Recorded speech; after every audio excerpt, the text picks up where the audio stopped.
हर रोज एक नई कहानी देखने के लिए चैनल को सब्सक्राइब करें और बेल आइकन को दबाना ना भूलें। राधिका की शादी अनिरुद्ध से होती है। अनिरुद्ध एक बहुत ही नेक और भला आदमी होता है। मेघना के ससुराल में उसकी सास जानकी और ससुर रंजीत, दादी सास सुजाता और ननद मोनिका होते हैं। अनिरुद्ध, तुमसे पहले मैंने एक हैवान से प्यार किया था। उसने मुझे इतना बड़ा धोखा दिया था कि मेरा प्यार से भरोसा ही उठ गया था। लेकिन फिर तुम मेरी जिंदगी में आए और तुमने मेरी जिंदगी को खुशियों से भर दिया। मेरा प्यार पर फिर से विश्वास जागा। Thank you Anirudh. राधिका, तुम्हें थैंक यू कहने की कोई जरूरत नहीं है। तुम मेरी जिंदगी हो और कौन इतनी लविंग, केयरिंग और खूबसूरत वाइफ नहीं चाहेगा? बोलो बोलो। राधिका के हाथ की कचौड़ियाँ सबकी पसंदीदा होती हैं। सभी उसकी कचौड़ियों को खाकर उसकी खूब तारीफ करते हैं। अरे वाह वाह वाह जानकी, सीख कुछ अपनी बहू से। इतनी स्वादिष्ट और जायकेदार कचौरियां बनाई है इसने, और तू आज तक अच्छी कचौरियां नहीं बना पाती। हाँ राधिका, माँ जी सच में सही कह रही है। आज तक हम में से किसी ने ऐसी कमाल की कचौरियां नहीं बनाई। अरे राधिका बहू, ये मटर और दाल की कचौड़ियां एकदम फर्स्ट क्लास बनी है। ये लो तुम्हारा शगुन। थैंक यू पापा जी, थैंक यू सो मच दादी और माँ जी। अरे मोनिका, तुम क्यों नहीं खा रही हो ये कचौरियाँ और ये शुगर फ्री लड्डू? इन्हें तो खा लो। मुझे कुछ नहीं खाना है। सबको तुम्हारे हाथ का खाना पसंद होगा, लेकिन मुझे नहीं। मैं जा रही हूँ। मोनिका वहां से उठकर चली जाती है। मोनिका को राधिका नापसंद थी, क्योंकि राधिका के आने से घर वाले हर वक्त बस उसकी ही तारीफ करते हैं और मोनिका को सुनाते रहते हैं। मोनिका, मोनिका रुको तो। हाँ जाओ। अरे राधिका की तरह 1% भी बन जाओ तब मैं मानूं, लेकिन तुम्हें तो राधिका के बारे में कुछ कहने पर तुम्हारे नाक पे गुस्सा आ जाता है। हाँ, क्योंकि मैं जैसी हूँ वैसी ही सही हूँ। मुझे इस बहन जी राधिका की तरह नहीं बनना। हाँ, बचपन से ही ये लड़की बदतमीज है। न जाने क्या होगा इसका आगे, किसी की सुनती ही नहीं है। पापा जी रहने दीजिए ना, आप कचौरियाँ खाइए।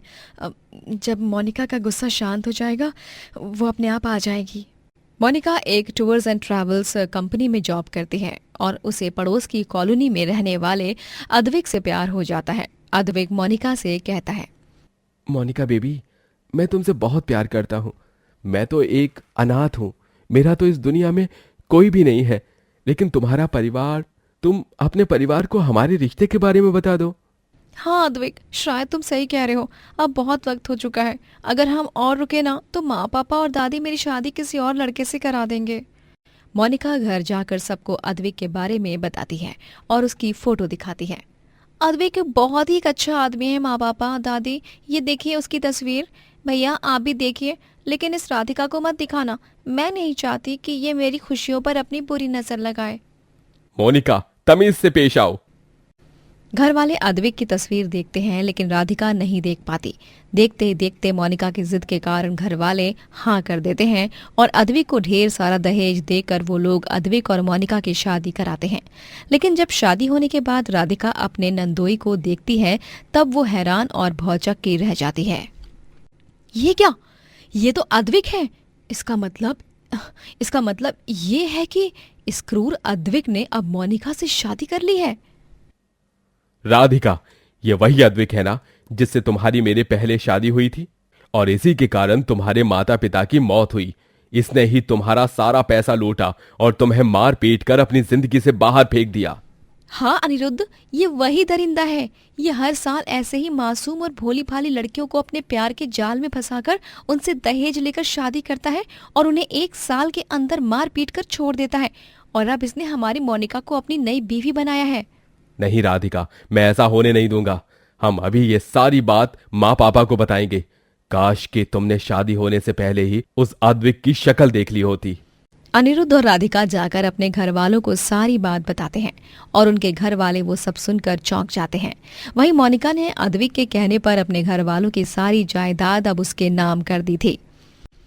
ये लो जान, प्रॉपर्टी के पेपर्स। तुमने जैसे कहा था मैंने वैसे ही किया। मैंने शादी के पहले ही सारे पेपर्स पर परिवार का एक एक सदस्य के अंगूठे का छपवा लिया था निशान, जिसके बाद अब सबके नाम की सारी प्रॉपर्टी अब तुम्हारे नाम हो गई है। थैंक यू मोनिका, तुमने मेरे लिए इतना सब कुछ किया।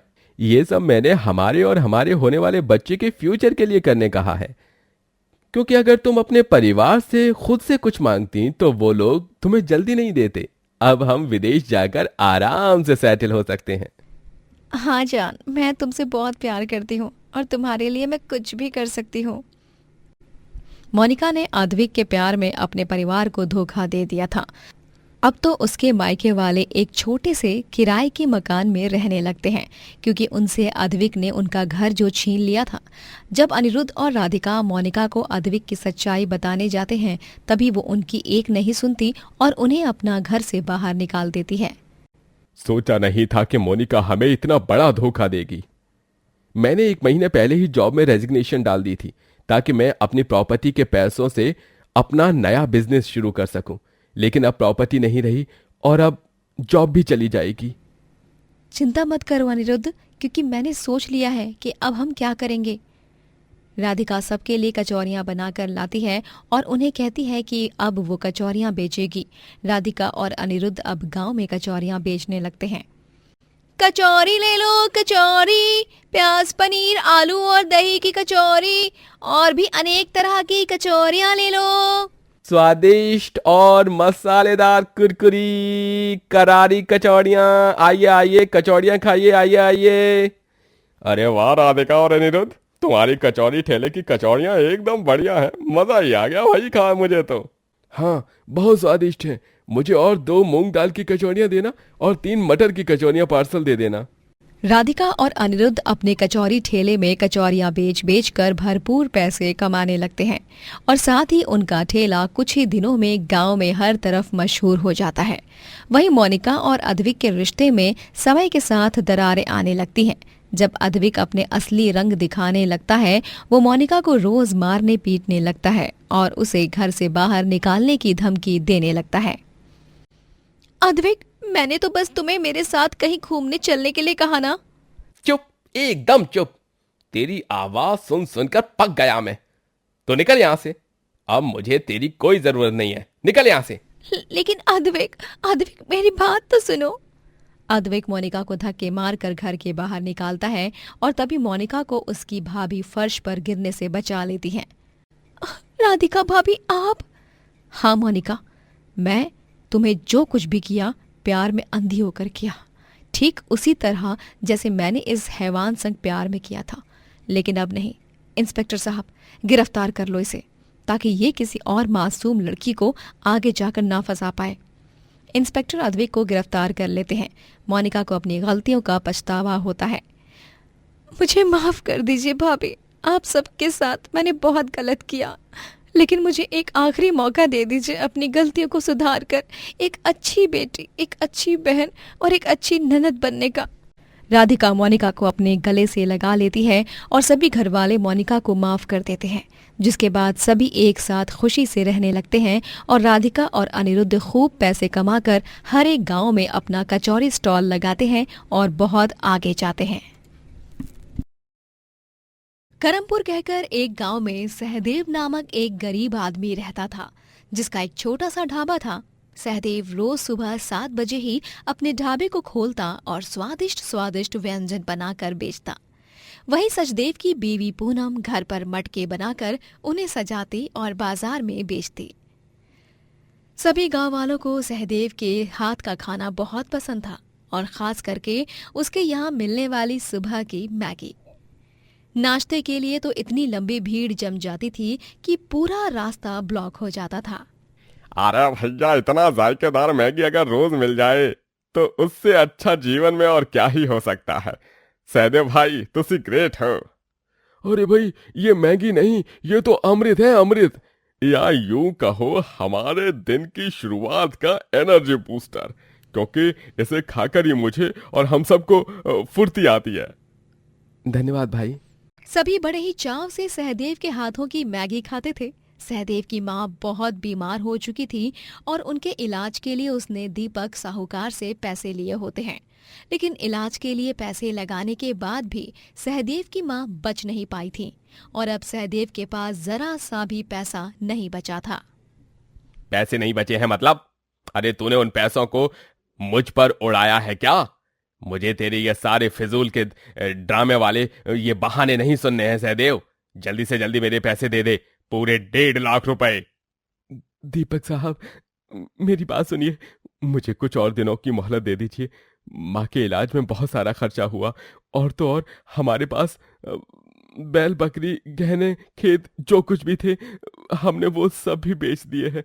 अब मेरे पास ऐसा कोई साधन नहीं है जिसे बेचकर मैं आपको पैसे दे सकूं।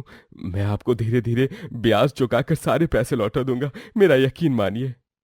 अरे जब तूने मुझसे पैसे लिए थे तभी तुझे कहा था कि तू मुझे एक ही बार में सारे पैसे लौटा देगा।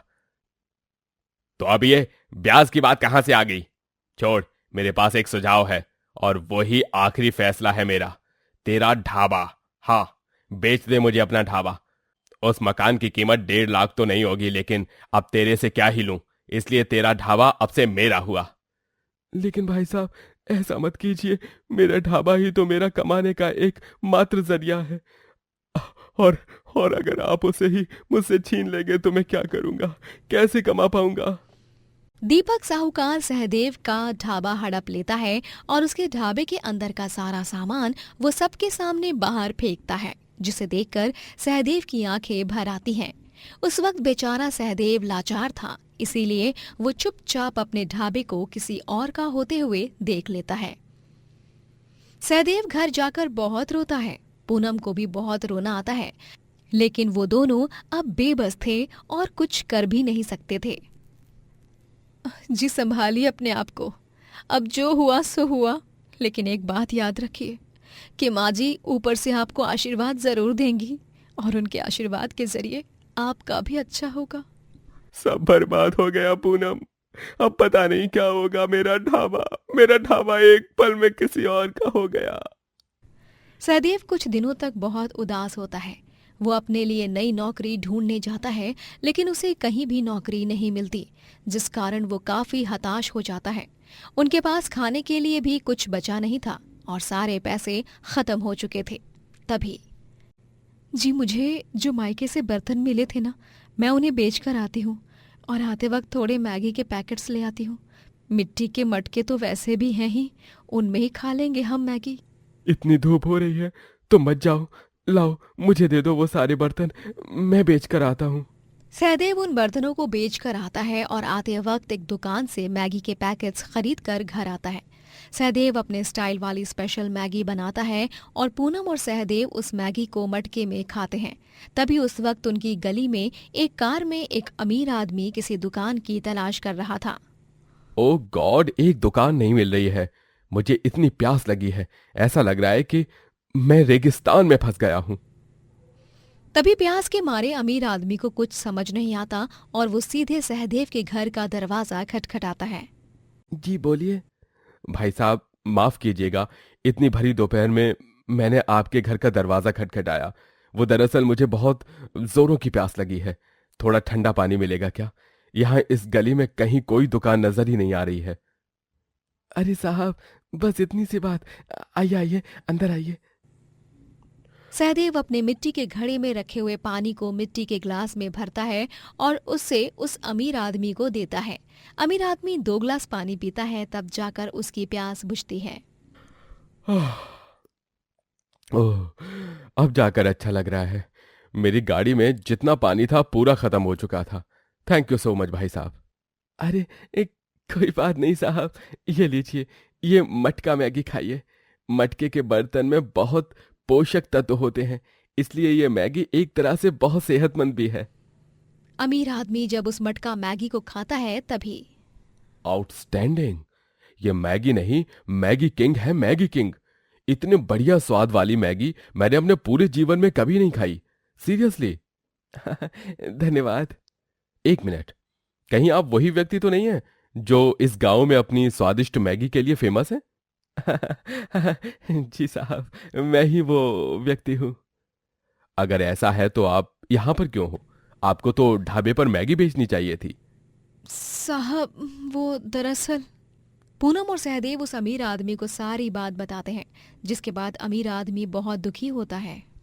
आप दोनों के साथ जो कुछ भी हुआ बहुत गलत हुआ। उस दीपक साहूकार को आपकी व्यथा समझनी चाहिए थी। वो बहुत क्रूर और कठोर दिल व्यक्ति है साहब। लेकिन अब तुम चिंता मत करो सहदेव, मैं तुम्हें पैसों की मदद करूंगा। तुम अपना एक नया ढाबा खोलना जहां पर तुम ये मटका मैगी बेचोगी। फिर जब तुम्हारे पास पैसे इकट्ठे हो जाएं तब तुम मुझे मेरे पैसे लौटा देना। सहदेव भावुक होकर उस अमीर आदमी के गले लग जाता है। अमीर आदमी सहदेव को पैसों की मदद करता है और वो अपना एक नया ढाबा खोलता है जिसका नाम होता है मटका मैगी ढाबा। सहदेव और पूनम दोनों साथ मिलकर उस ढाबे को चलाने लगते हैं।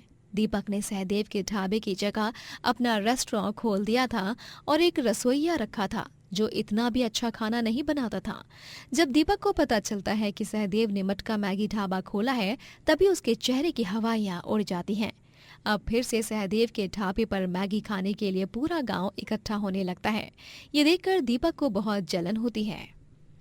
इस सहदेव की तो ऐसी की तैसी। नहीं, इससे मैं इस बार कामयाब होने ही नहीं दूंगा। कल सुबह जब ये अपने ढाबे के पास आएगा तब तक ढाबा जलकर राख हो चुका होगा। दीपक रात में सहदेव के ढाबे को आग लगाने जाता है तभी वहां पर घूम रही पुलिस की वैन उसे देख लेती है और उसे पकड़ लेती है। क्यों भी गोचू, क्या कर रहा था तू यहाँ? हाँ, क्यों जला रहा था सहदेव का ढाबा? सर, सहदेव के नए ढाबे के कारण इसका रेस्टोरेंट नहीं चल पा रहा है ना, इसलिए शायद जलन के मारे ये बेचारे सहदेव का ढाबा जला रहा है यहाँ पे। दीपक को पुलिस गिरफ्तार कर लेते हैं। उस रात शायद ये करिश्मा किस्मत नहीं किया था कि अचानक समय पर वहां पुलिस भी आ गई, या यूं कहो कि सहदेव की स्वर्गवासी मां ने ही ये अनहोनी होने से बचा ली। सहदेव अपने मटका मैगी ढाबे से ढेरों पैसे कमाता है और उस अमीर आदमी के पैसे भी बारी बारी करके चुका देता है। उसकी मटका मैगी पूरे गांव में ही नहीं बल्कि पूरे देश में मशहूर हो जाती है और वो अपने कई सारे मटका मैगी फूड स्टॉल्स खोलता है हर जगह पे। दोस्तों, अगर आपको ये कहानी पसंद आई तो लाइक करें, शेयर करें और कमेंट करके बताएं कि कहानी में आपको सबसे अच्छा क्या लगा।